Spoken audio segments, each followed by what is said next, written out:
Shalom semua. Kita akan mulakan ibadah kita dalam doa. Mari saya persilakan Brother Felix untuk membawa kita dalam doa pada pagi hari ini. Shalom semua. Selamat pagi. Selamat bertemu dalam kasih Tuhan Yesus.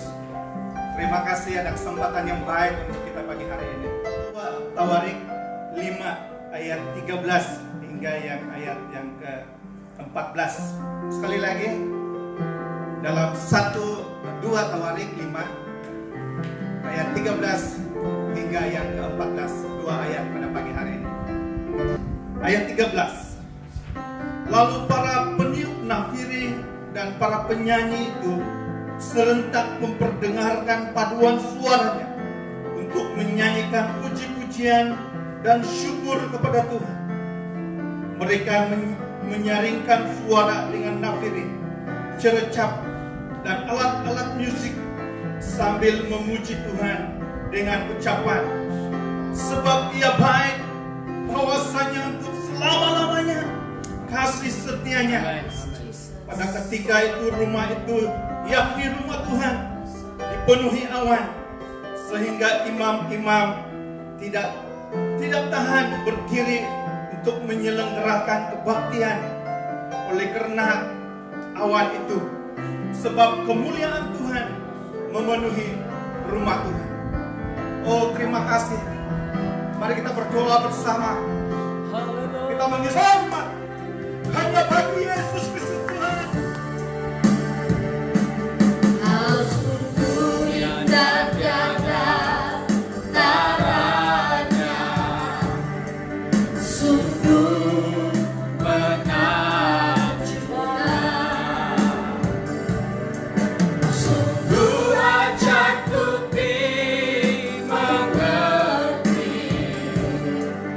Lebih dari semua yang ada.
bersama-sama beserta dengan keluargamu, beserta dengan anak-anak. Mari kita bersama-sama. Haleluya.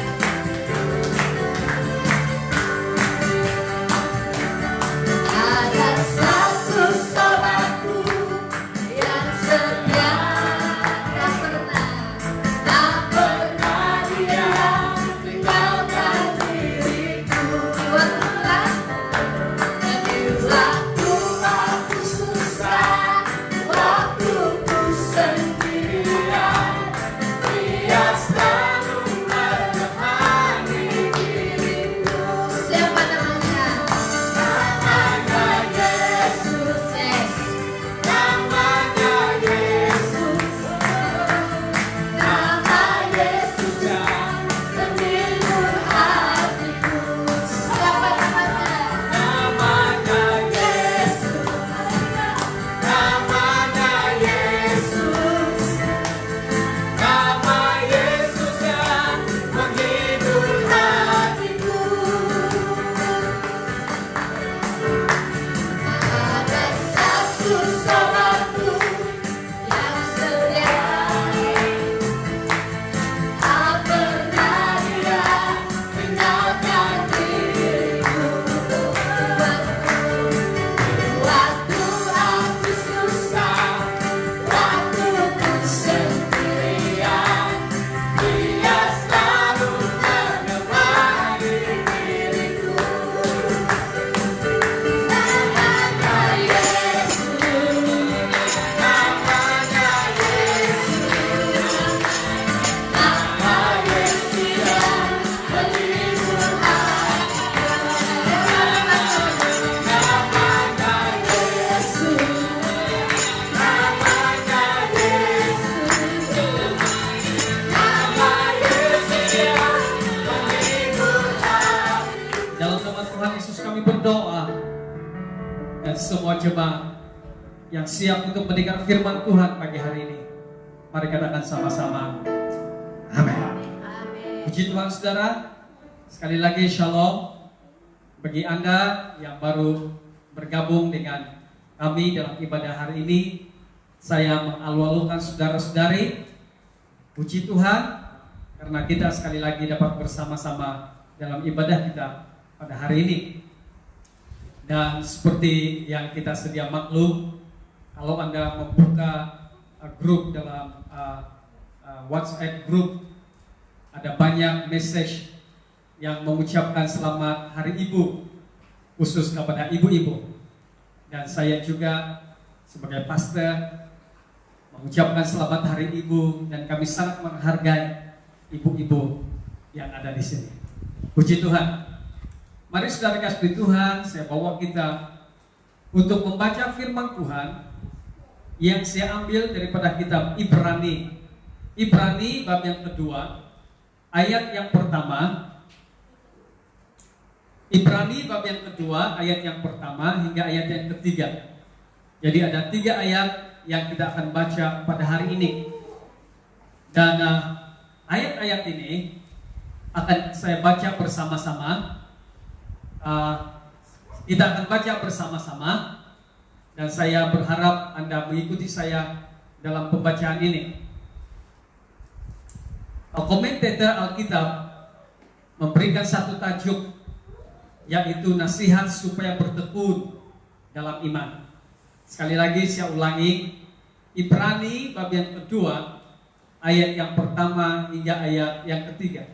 Kalau sudah mendapat ayat ini, mari kita baca bersama-sama. Hanya ada 3 ayat.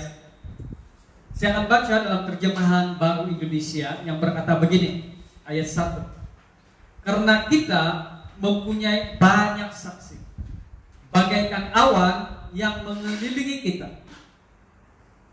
Marilah kita menanggalkan semua beban dan dosa yang begitu merintangi kita, dan berlomba dengan tekun dalam perlombaan yang diwajibkan bagi kita.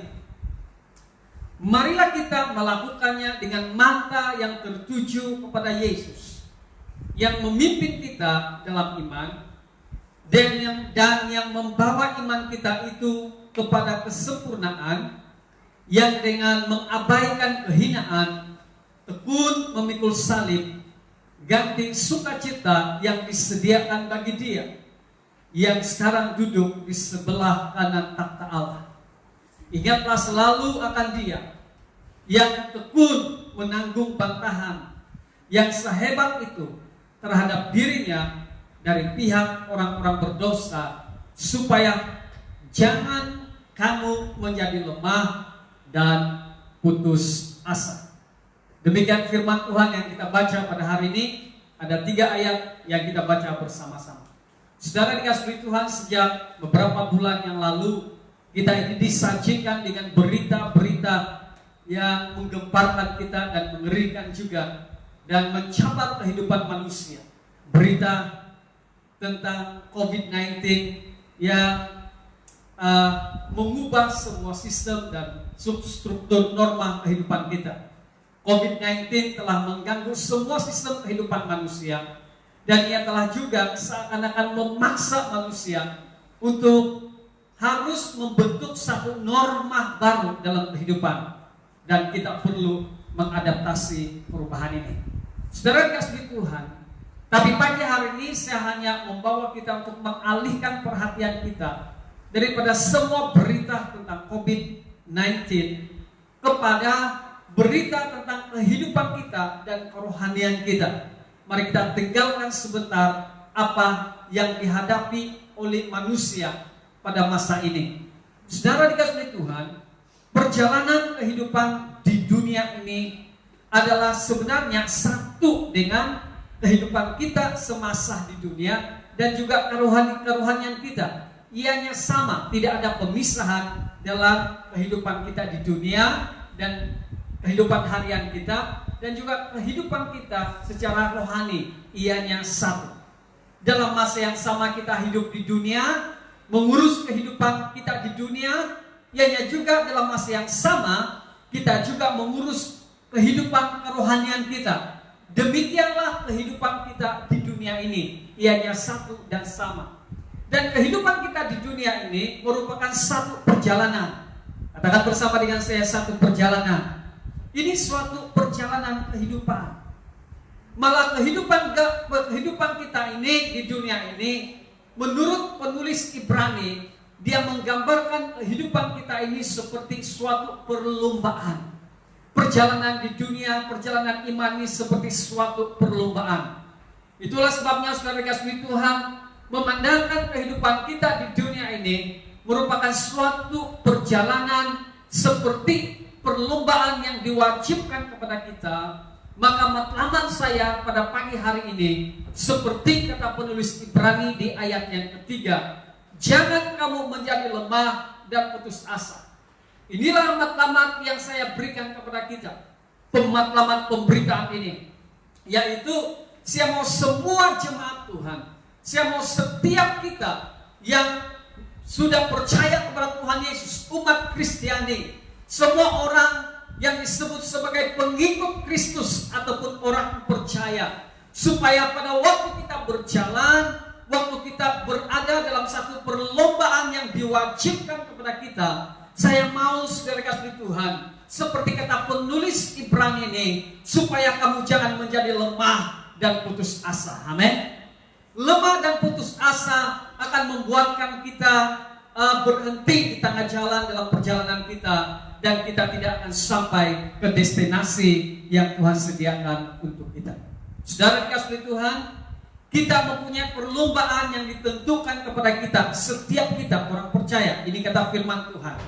Nah, dalam perjalanan atau perlombaan ini, ada yang boleh menyebabkan kita menjadi lemah dan putus asa. Saat kita berlomba, berjalan bersama, kata penulis Ibrani, saudara, ada orang yang berkata bahwa penulis Ibrani ini adalah Paulus, tetapi sebenarnya tidak disebut bahwa penulis ini ada Ibrani adalah Paulus. Tetapi besar kemungkinan bahwa penulis Ibrani adalah Paulus.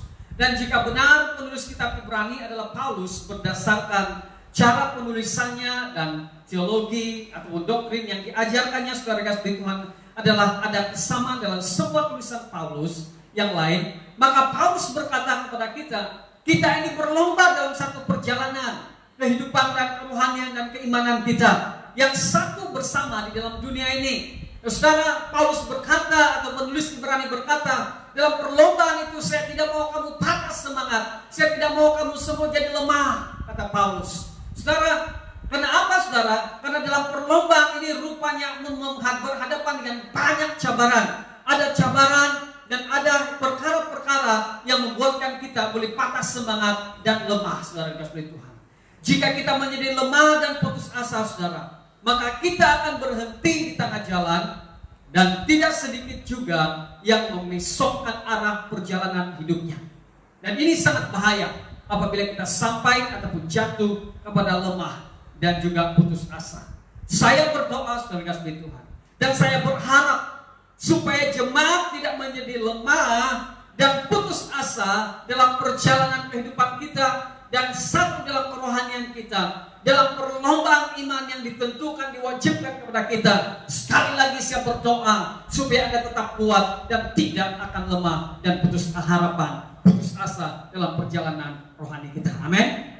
Saudara dikasihi Tuhan, bagaimanakah kita berlomba, berlari dan berjalan dalam kerohanian ini untuk menuju garis penamas dikasihi Tuhan.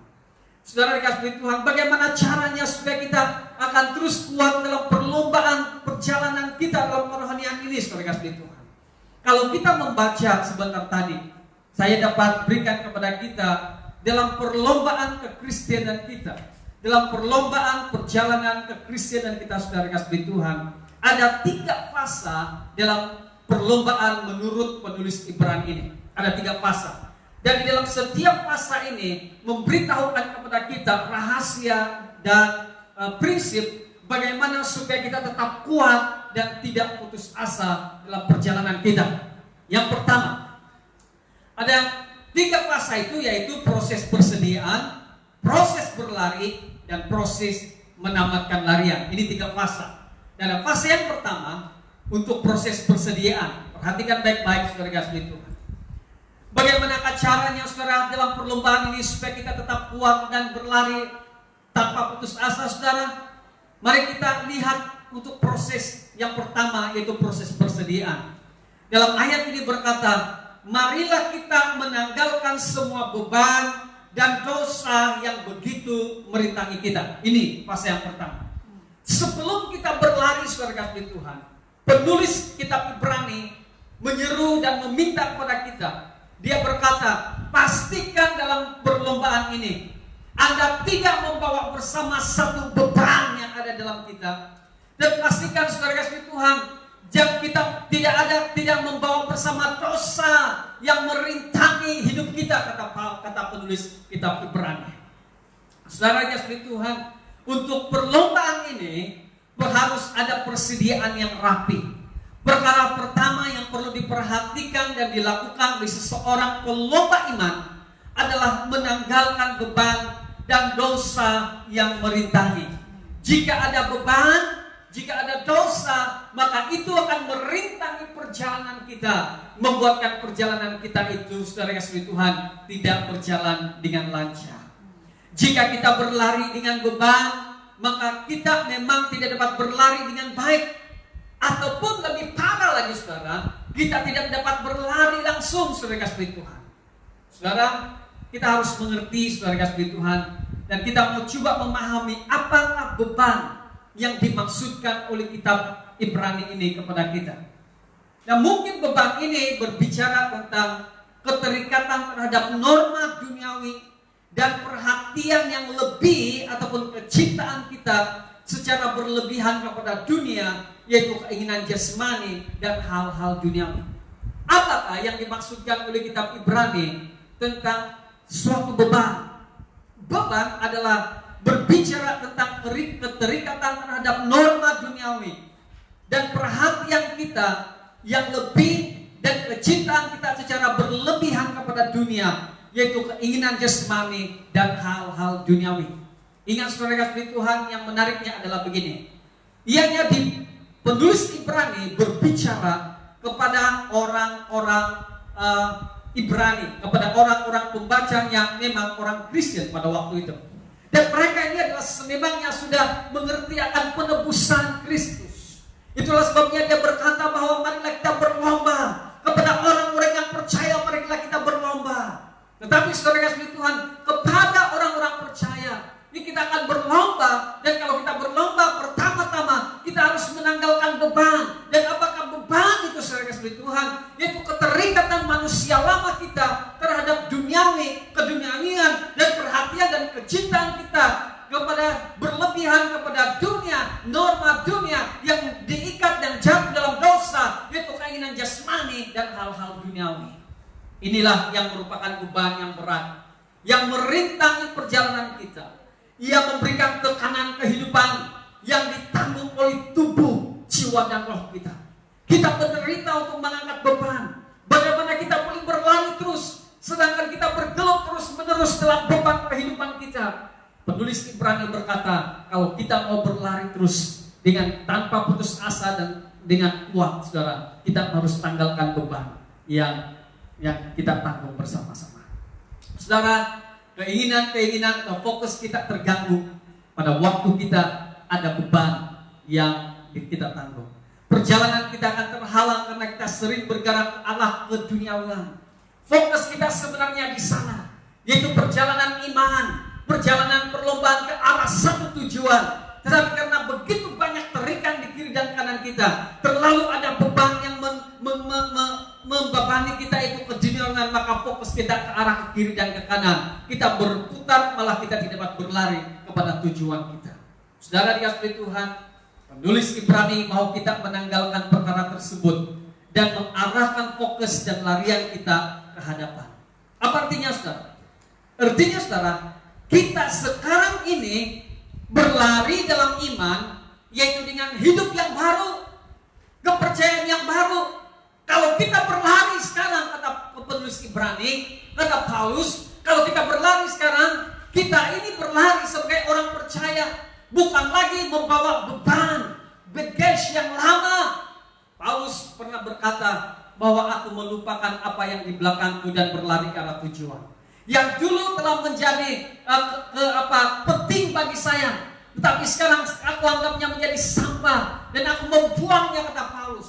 Paulus mengerti apa artinya beban yang dihadapi. Kehidupan lamanya dia mau supaya itu dilepaskan di dalam dirinya, saudara kasih Tuhan, karena ia begitu merintangi perjalanan ataupun perlombaan itu.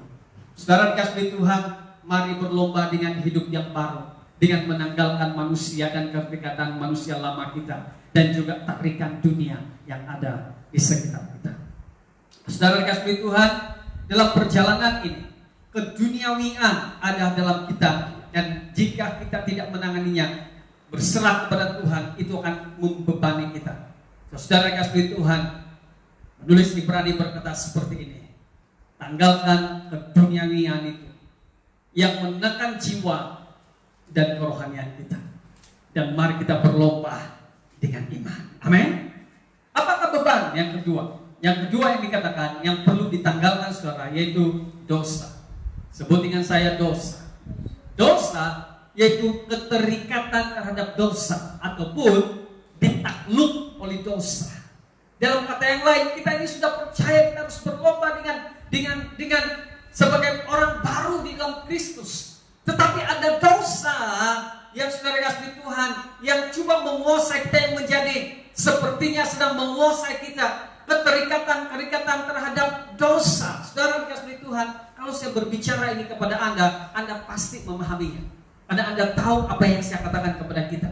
Saudara, waktu saya berjalan sebagai orang Kristen, jangan sebut juga sebagai pastor, hanya sebagai orang Kristen, saya juga berhadapan dengan hal-hal seperti ini, saudara kasih Tuhan, yaitu beban dan dosa yang merintangi, yang coba untuk menguasai kehidupan. Dia coba menaklukkan kehidupan kita. Itu sebabnya Paulus sering berkata, saudara kasih Tuhan, bahwa dia mau supaya jangan ada manusia lama menguasai hidup kita lagi. Sering Paulus berkata demikian. Itulah yang perlu ditanggalkan, kata Paulus. Dosa hanya memberikan rintangan dalam kehidupan, malah menyengsarakan kita. Tidak sedikit orang yang waktu dilayani saudara kasih Tuhan, hidup mereka stres. Pikiran mereka stres karena apa? Karena dosa, saudara kasih Tuhan. Apalagi ada orang yang terpaksa makan obat penenang. Bila ditanya, dia tidak dapat memberitahukan kenapa dia begitu. Tapi sebenarnya apa yang terjadi itu adalah karena dosa yang berakar dalam hati dia. Karena dia adalah orang Kristen, dia tidak dapat menceritakan kepada orang lain. Dan itu begitu menekan hati dan jiwa mereka. Dan ini beban dan dosa itu sangat merintangi perjalanan dan perlombaan iman. Ada orang Kristen yang tidak dapat bergerak ke hadapan karena sengsara mengurus perihal dosa. Daripada dia berjalan maju ke hadapan dosa, membuat dia berputar dan menderita di dalam keterikatan dosa dan perihal dosa. Berhadapan dengan keadaan ini, saudara, dia ini membuatkan dia sangat menderita, saudara kasih Tuhan. Kita menderita, membuatkan kita patah semangat dan putus asa dalam perjalanan kita. Saudara kasih Tuhan, saya ingin menjelaskan kepada kita, sebenarnya saya lebih suka bercerita tentang kasih karunia daripada Allah yang mengampuni kita, berbanding bercerita tentang dosa dan pelanggaran-pelanggaran. Sebab kasih karunia lebih penting daripada segalanya. Walaupun demikian, penulis Ibrani berbicara, kalau kita mau berlomba, persediaan yang pertama adalah tanggalkan beban dan dosa yang merintang hidup kita. Saudara yang dikasihi Tuhan, dalam hal menanggalkan dosa, sebenarnya saya tidak dapat menanggalkan dosa saya dengan kekuatan saya. I cannot. Saya tidak dapat menanggalkan dosa. Apa yang kita lakukan, saudara kasih Tuhan? Beban dan dosa ini sebenarnya digambarkan dalam satu keadaan di mana kita sedang memakai satu baju dosa. Ini baju dosa. Ada hari ini saya tidak pakai coat saya, tapi itu menggambarkan seperti baju coat yang ada yang sedang kita pakai bersama-sama. Dia harus jadi coat itu, baju itu, saudara kasih Tuhan, harus ditanggalkan.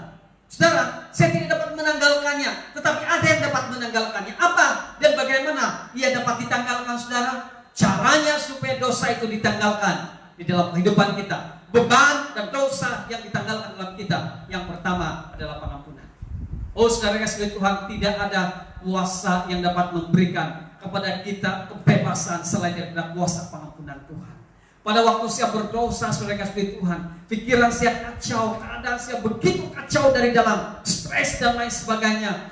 Seperti sesuatu kehidupan saya berubah menjadi tidak karuan, tidak baik. Dan saya tidak tahu bagaimana harus dilepaskan. Saya berusaha seperti kekuatan saya sendiri untuk dilepaskan. Berusaha berdoa, berusaha supaya melakukan sesuatu supaya I feel good, untuk supaya saya dibebaskan. Itu tidak dapat memberikan kebebasan. Tetapi waktu saya merasa bahwa Tuhan mengampuni saya, ada beban itu, baju yang dipakai kepada saya itu, saudara, ditanggalkan karena Tuhan mengampuni saya. Yang Anda perlukan, saudara, untuk beban dan dosa yang merintangi kita adalah kita perlu pengampunan daripada Tuhan yang membenarkan dan menguduskan kita. Apabila kita jatuh dalam dosa dan sering berputar dalam dosa, saudara, akhirnya kita berusaha dengan kekuatan kita untuk coba keluar daripada keadaan itu.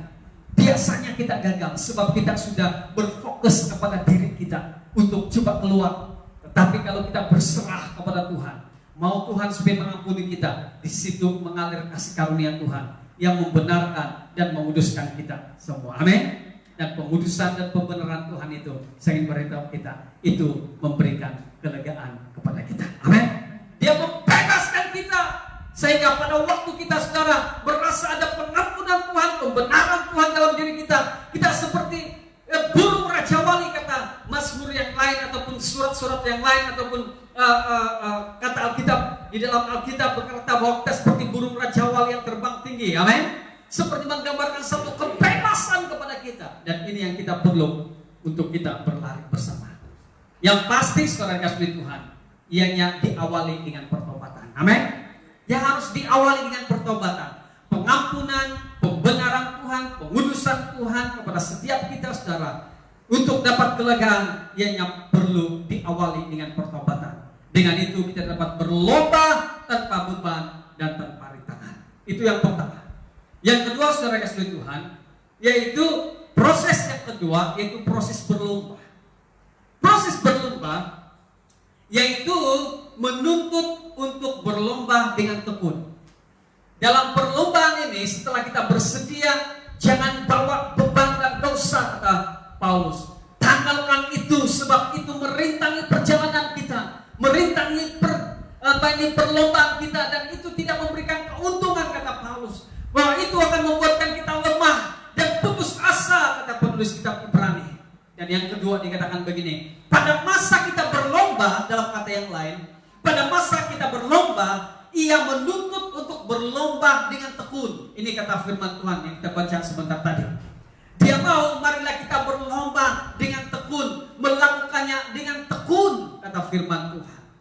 Saudara yang kasih Tuhan, setelah kita bersedia, yaitu memastikan yang kita sudah bebas dari beban dan dosa yang merintangi kita, kita dituntut untuk berlomba dengan tekun. Saudara yang kasih Tuhan, kehidupan Kristen ini memerlukan ketekunan. Yang mengerti katakan yes, yang percaya katakan amin. Haleluya.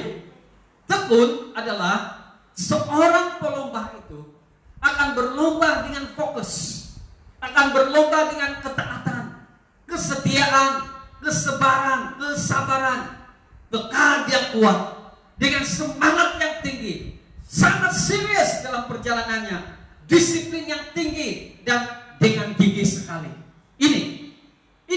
Inilah yang dimaksudkan dengan ketekunan, yaitu sekali lagi seorang pelomba akan berlomba dengan fokus, ketaatan, kesetiaan, kesabaran, tekad yang kuat, dengan semangat yang tinggi. Juga kita serius untuk berlomba, serius dalam iman kita, serius dalam disiplin yang tinggi, dan dengan gigih sekali dalam perlombaan kita.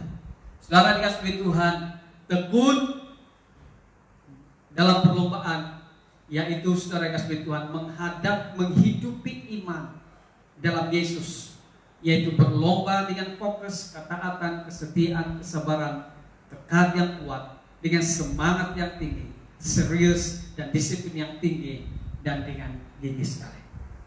Saudara yang kasih Tuhan, daging kita ini lemah, kata Paulus. Roh kita ini penurut, tapi daging kita lemah, kata Paulus. Oleh itu kita perlu tekad, ketekunan, kesetiaan, disiplin untuk melatih diri kita supaya mempunyai ketekunan dalam ibadah, disiplin dalam ibadah. Sebab itu yang diperlukan. Waktu kita berlari dalam perlombaan, kita perlu tekun sebagai Tuhan. Saya untuk kita saudara mengerti sedikit saja pentingnya ketekunan dalam perlombaan dalam kehidupan ini. Saya ingat kepada semua kita atau pelajar di university. Kenapa Anda belajar dengan gigih? Mempunyai tekad yang kuat dan semangat untuk belajar, dan memastikan Anda semua tamat dan mendapat sesuatu di university. Pasti ada tujuan dia. Salah satunya mungkin adalah untuk mendapatkan kehidupan yang baik pada masa depan. Ada pekerjaan yang baik supaya hidup dengan baik, ada gaji yang baik supaya ada keluarga yang baik, supaya dapat beli kereta dan kehidupan yang baik. Amin. Supaya kita ada bisnis yang baik dan hidup dengan baik. Itulah sebabnya Anda berada di sekolah, bersekolah dan ada di university, dan tekun untuk melakukannya, berdisiplin. Ia hanya boleh memberikan sedikit gambaran terhadap ketekunan dalam perlombaan iman kita juga. Kenapa perlombaan ini memerlukan ketekunan? Karena saudara kasih Tuhan, ada satu destinasi yang Tuhan sediakan kepada kita, dan dalam perlombaan itu ada godaan yang perlu dilawan. Mungkin godaan boleh menyebabkan Anda berhenti, boleh membelok ke arah kiri dan kanan, ataupun lebih parah lagi dia berhenti dan kembali ke titik lebih awal lagi dalam kehidupan kita. Kita perlu tekun dalam perlombaan kita. Amin. Kalau sebabnya kita mau saudara kasih Tuhan, seperti yang saya katakan kepada kita sebentar tadi, jangan kita lemah dan putus harapan, putus asa dalam perlombaan iman kita. Bagaimana saudara kasih Tuhan? Mari berlomba dengan tekun. Amin. Yang ketiga saudara adalah perlombaan iman harus dilakukan dengan mata yang tertuju kepada Yesus. Marilah kita melakukannya dengan mata yang tertuju kepada Yesus, kata firman Tuhan sebentar tadi kita baca. Artinya apa saudara? Artinya adalah fokus dan pandangan mata kita adalah kepada Yesus Kristus. So dalam kata yang lain, pada saat saya berlari saudara kasih Tuhan, oh di kiri dan kanan saya ada keduniaan, ada dosa yang sedang menarik saya, sedang melambai-lambai kepada saya, dan coba untuk menguasai kembali ke dalam hidup kita saudara. Setelah kita tanggalkan beban dan dosa, waktu kita berlari saudara, ada hambatan kiri dan kanan, tetapi arahkan pandanganmu kepada Yesus saudara kasih Tuhan. Ada cabaran di hadapan kita, tetapi Yesus, Alkitab berkata kepada kita, mari arahkan pandangan kita kepada Yesus Kristus. Amin. Kenapa kita diminta untuk berlomba dengan mata yang tertuju kepada Yesus? Ini menarik. Karena apa saudara? Karena Yesus yang memimpin kita dalam iman, kata Ibrani ini. Yesuslah yang memimpin kita dalam iman dan yang membawa iman kita itu kepada kesempurnaan. Perhatikan baik-baik. Garis bawahi kata memimpin. Yesus yang memimpin. Apa memimpin saudara? Memimpin adalah yang mendampingi kita, yang menunjuk arah jalan kita, dan yang menasihati kita. Pendamping kita. Dia berada di sisi kita, dia berada di hadapan kita, dia selalu bersama dengan kita dan berbicara kepada kita sebagai penolong yang mendampingi kita, yang menunjukkan arah jalan kita dan selalu menasihati kita sepanjang masa. Inilah Yesus yang menjadi pemimpin kita. Itulah sebabnya waktu kita berlari, mata kita harus tertuju kepada Yesus, terfokus kepada Yesus. Karena Yesus itulah yang memimpin kita, menunjukkan arah jalan kita, mendampingi hidup kita. Tanpa Yesus kita tidak dapat tahu arah tuju kehidupan kita. Hanya ada di dalam Yesus Kristus. Amin. Itu sebabnya dalam kehidupan kita di dunia ini, dalam banyak hal yang kita alami, ada COVID-19, ada COVID-19, ada apapun pergumulan dalam hidup kita, saudara kasih Tuhan. Dalam perjalanan kehidupan kita, mari arahkan pandangan kita, perhatian kepada kita seperti Yesus. Dia Yesus yang merupakan pemimpin hidup kita, yang memimpin kita dalam iman. Saudara, dosa dan keduniaan ada di kiri dan kanan kita. Dia akan memanggil kita, saudara kasih Tuhan. Mari waktu kita berjalan, ada di sini, ada kenikmatan di sini. Tapi Yesus yang memimpin kita, dia terus membawa kita kepada satu destinasi dalam perjalanan kerohanian kita. Untuk itu saudara kasih Tuhan, penulis Ibrani berkata, berlarilah dengan mata yang tertuju dan fokus kepada Yesus, yaitu Yesus yang memimpin kita dalam perjalanan ini. Jangan mau dipimpin oleh keinginan daging kita, saudara kasih Tuhan. Karena keinginan daging kita membawa kita kepada kebinasaan dan perjalanan yang bengkak-bengkok, perjalanan rohani yang terbantut. Apa artinya Yesus memimpin dalam iman, saudara? Apa artinya Yesus memimpin dalam iman? Artinya adalah secara sederhana saya jelaskan kepada kita seperti ini. Yesus adalah yang kita imani. Amin. Iman kita hanya dalam Yesus. Kepercayaan kita hanya dalam Yesus.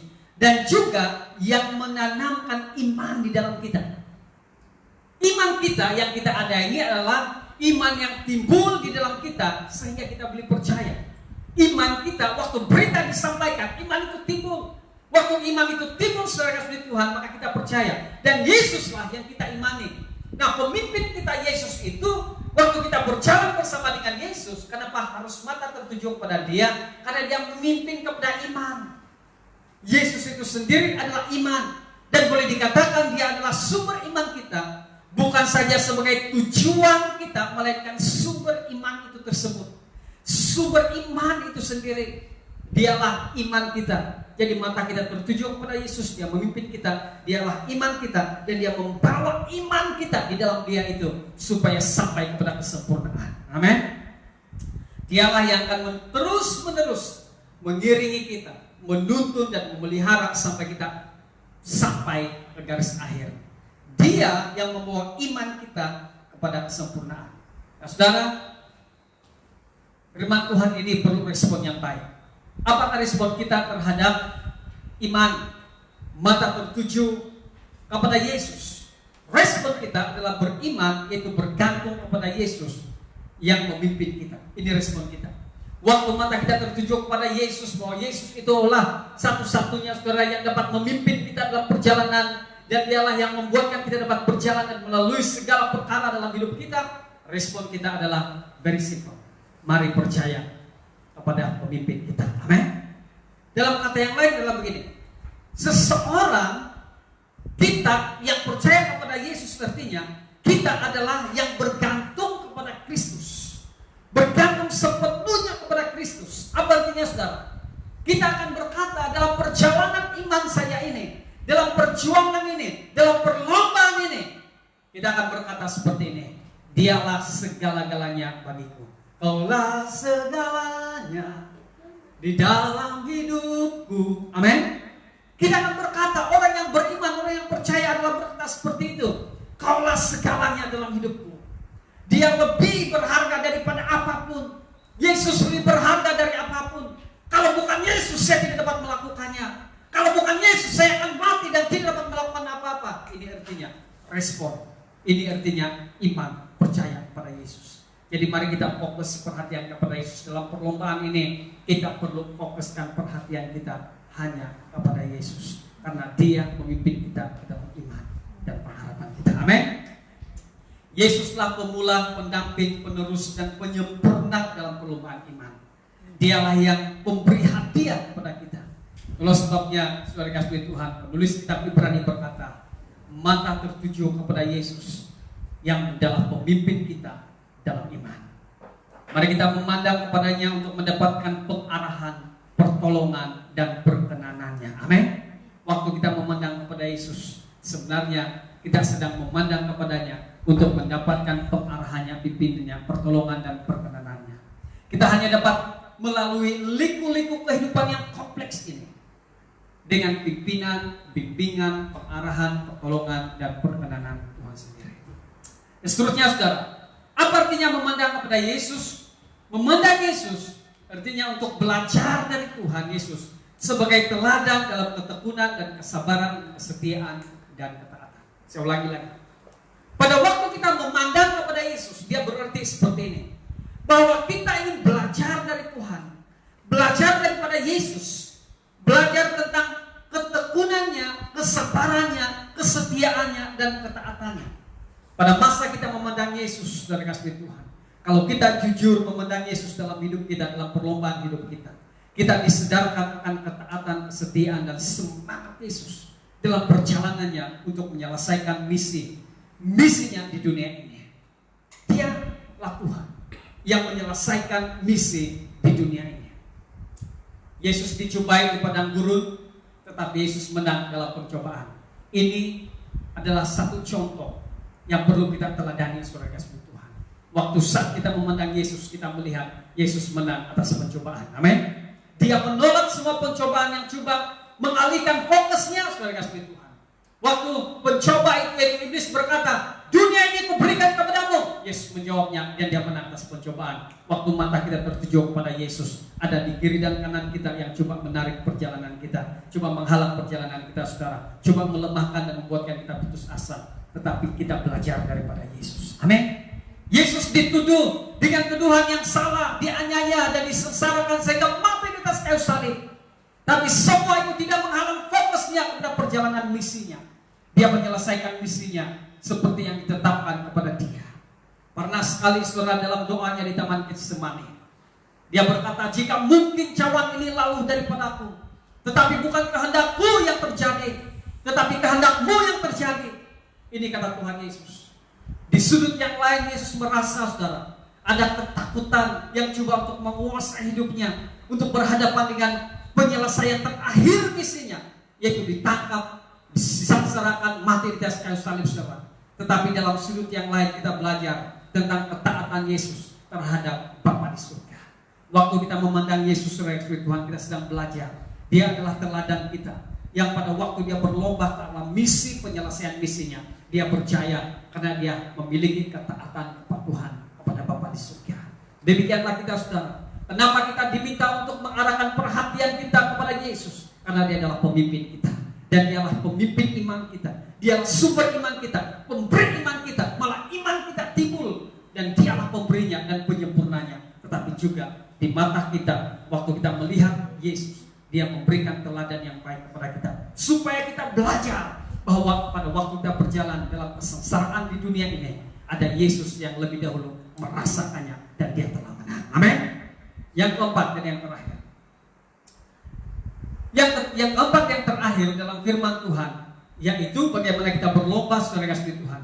Berlomba dengan selalu ingat akan Dia. Ini kata firman Tuhan yang telah kita baca sebentar tadi. Saya tidak perlu ulangi untuk kita. Kalau kita membacanya, dia berkata, berlombalah dengan selalu ingat akan Dia. Bukan saja mata tertuju kepada Yesus, saudara, tetapi selalu ingat akan Dia. Ingat selalu akan Dia, apa artinya, saudara? Yaitu banyak merenung tentang dirinya dan menerapkan apa yang telah dilakukannya dalam diri kita. Jarang sekali, saudara, kita mengambil waktu untuk merenungkan akan Kristus Yesus Tuhan kita. Tapi mari kita ingat selalu akan Dia. Salah satu peranan Roh Kudus dalam diri kita adalah mengingatkan kita terhadap Yesus ataupun pengajaran apa yang telah dikatakannya kepada kita.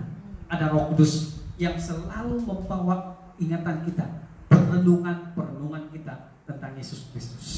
Mari kita merenungkan Tuhan Yesus dengan membandingkan penderitaan Kristus dengan perjalanan rohani kita yang mungkin hanya tidak sebanding dengan penderitaan yang Yesus alami. Perenungan akan Tuhan Yesus akan menyadarkan kita bahwa Yesus telah banyak menerima penderitaan. Yesus telah banyak menerima kesengsaraan, malah setia dan taat sampai mati di atas kayu salib. Saat kita melihat dan merenungkan kasih Tuhan, dari situ akan timbul kekuatan dan semangat untuk kita berjalan dalam perlombaan rohani ini. Amin. Dengan cara seperti ini, saudara-saudariku, kita akan tetap kuat dan mempunyai motivasi yang tinggi untuk terus setia, taat dan sabar dalam perlombaan iman ini. Apa yang saya coba beritahukan kepada kita pada pagi hari ini, daripada 4 poin yang saya berikan kepada kita, matlamat saya sudah berikan kepada kita. Kita berlomba dalam perlombaan yang diwajibkan kepada setiap orang, kepada setiap kita. Bagi Anda semua yang sedang mendengarnya, kita diwajibkan. Ada perlombaan yang ditentukan, diwajibkan kepada kita. Dan dalam perlombaan iman ini, jangan kamu menjadi lemah dan putus asa. Amin. Ada banyak yang membuat kita lemah dan putus asa. Untuk larian yang lancar, saudara kasih Tuhan, dan larian yang baik, saya berikan kepada kita sebentar tadi ada 4 perkara.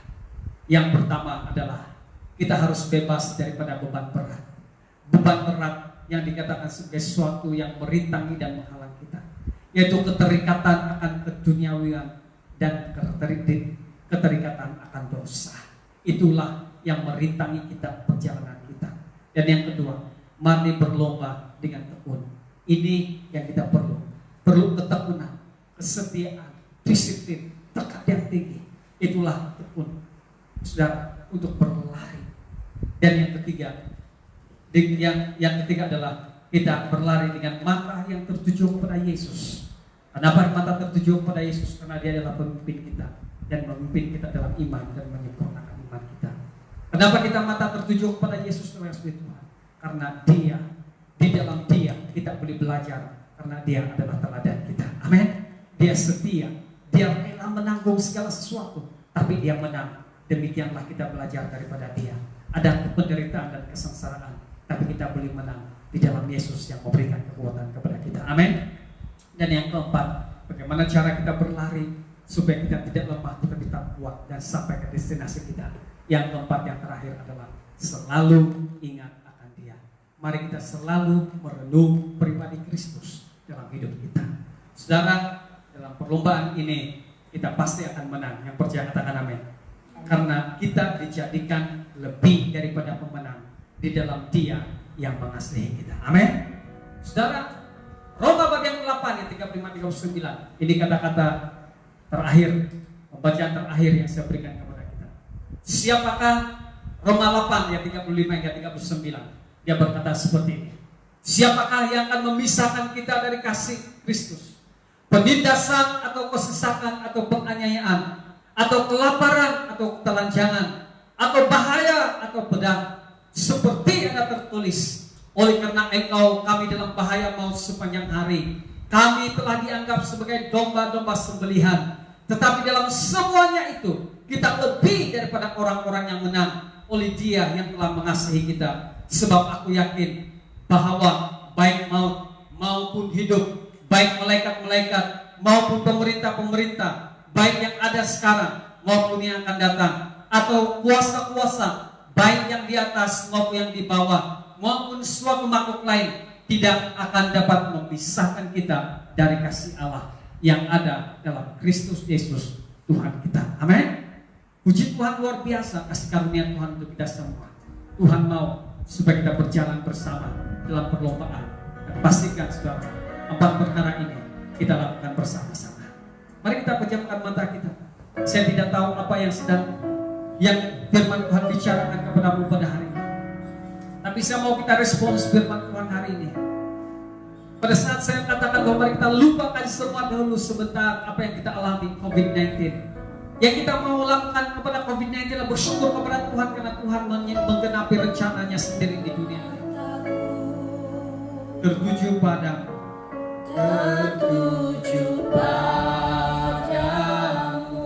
Katakan sama-sama. Segenap hidupku ku serahkan padamu. Bimbing aku masuk rencanamu Untuk membesarkan, untuk membesarkan kerajaanmu. Ku mau mengikuti kehendak-Mu ya Bapa. Ku mau selalu menyenangkan hati-Mu.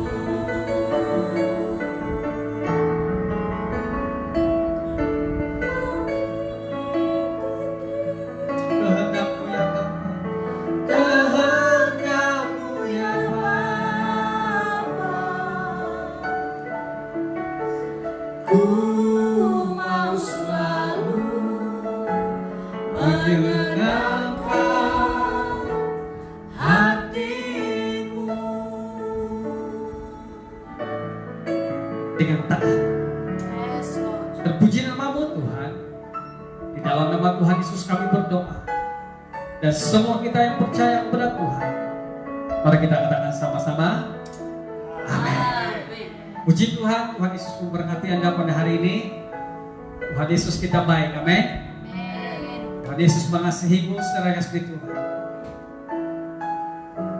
Sebentar ini kita akan memberi uang persembahan. Dan bagi Anda yang tidak ada salinan nomor account SID LCC, kami mempermudahkan dengan memancarkannya di ruangan komen yang ada di sana. Ya pasti ada dalam screen, tetapi coba Anda lihat di ruangan komen yang disediakan. Kalau bukan Celestina, mungkin Mion, sistem Mion yang ada di sana yang akan memberikan kepada kita nomor account-nya. Apa yang Anda perlu lakukan adalah sila catat nomor itu, namanya, dan catat nomor account-nya, supaya jika tiba-tiba dia lenyap di pandangan Anda, dia tidak hilang. Oke? Ya, sila ambil perhatian. Kita akan memberi yang terbaik untuk kemuliaan Tuhan. Amin. Saya ingin bersaksi kepada Anda bahwa gereja kita begitu diberkati Tuhan, karena ada orang-orang yang sangat setia, yang menangkap kebenaran firman Tuhan. Ya, sangat luar biasa. Karena Tuhan tidak pernah membiarkan kita. Dia memberkati kita. Dan saya berdoa Tuhan memberkati kita dalam apapun yang kita lakukan. Amin. So mari kita berdoa bersama-sama. Ya, sebelum itu, kalau Anda tidak dapat memberi secara online, sila kumpulkan uang persembahan atau persepuluhan itu, dan pada masa yang sesuai Anda boleh membawanya ke gereja ataupun kepada orang-orang tertentu supaya dia dikumpulkan dalam tabung gereja kita. So mari kita berdoa bersama-sama. Bapa di surga, terima kasih. Kami siap untuk memberi pada hari ini. Dan terima kasih karena Engkau tidak pernah meninggalkan kami. Engkau memberkati kami. Dan ada pemberkatan Tuhan terus-menerus untuk gereja. Lebih daripada itu, pemberkatan itu adalah sangat nyata untuk jemaat Tuhan. Saya berdoa, diberkatilah anak-anakmu dalam ekonomi, dalam permulaan usaha yang baru. Walaupun ada yang sedikit terjejas, tapi saya berdoa supaya anak-anak Tuhan ini pasti diberkati Tuhan. Terpuji namamu Tuhan. Buka pintu peluang-peluang yang ada dengan cara yang mukjizat untuk jemaat Tuhan, untuk anak-anak Tuhan dalam ekonomi dan dalam apapun bidang yang mereka campuri. Terpuji namamu Tuhan. Jika mereka bekerja di sektor-sektor awam, saya berdoa supaya karena mereka ada di sana sebagai anak-anak Tuhan, tempat itu pun diberkati Tuhan sehingga mereka juga diberkati. Di sektor awam, di situ juga ada pemberkatan Tuhan. Terpujilah namamu Tuhan. Siap berkati anak-anak yang memberi pada hari ini dalam nama Tuhan Yesus Kristus. Diberkatilah engkau. Selamat memberi. Tuhan Yesus memberkati kita. Dan semua yang siap memberi, mari kita akan sama-sama. Amin. Selamat memberi. Tuhan Yesus memberkati kita. Saudara, kita akan mengakhiri ibadah kita hari ini. Kita akan mengakhiri ibadah kita. Dan saya mau supaya semua mengangkat tangan untuk terima berkat daripada Tuhan. Jemaat yang dikasihi Tuhan, kita berkumpul di tempat ini memuji Tuhan, memuliakan Dia, dan menerima pemberitaan firman-Nya dalam hidup kita. Dengarlah firman Tuhan dan hiduplah di dalamnya, dan perjalananmu pasti berhasil. Oleh itu dimanapun Anda berada pada waktu ini, terimalah berkat Tuhan.